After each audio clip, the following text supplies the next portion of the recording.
What advice would you give to someone who's, I don't know, in their 40s, 50s, 60s, Yeah. 70s, 80s? Like what should we do to be the best stewards of our brains? I'll tell you, it's so easy. It's to seek novelty. It's to seek challenge.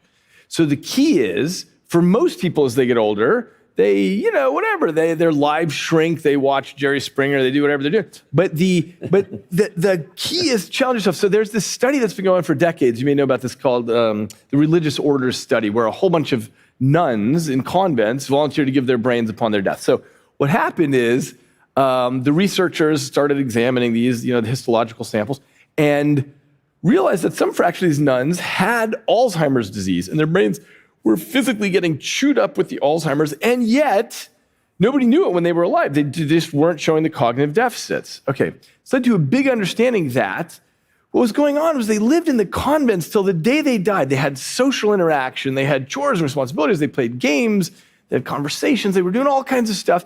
And as a result, even though their brain was physically degenerating with the ravages of the disease, they were building new bridges, new roadways all the time. And as a result, they were able to essentially fight back against the degeneration of the tissue. This is the important thing, is to always seek challenges.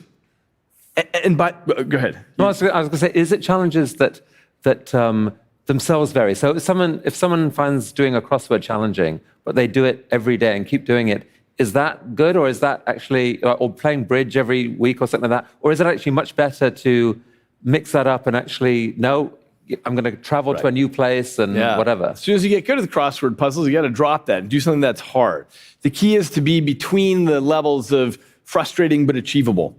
And that's where you always want to keep yourself in life. And as long as you're there, you're doing the best thing you can do for your. I mean, this is. I'm not. If you're between frustrating and achievable, you're always frustrated and never achieving. Just to say. It's funny because there's so much that we know in so much stuff pouring out in neuroscience labs, but this is still the key, the single piece of advice really that we have for putting off dementia.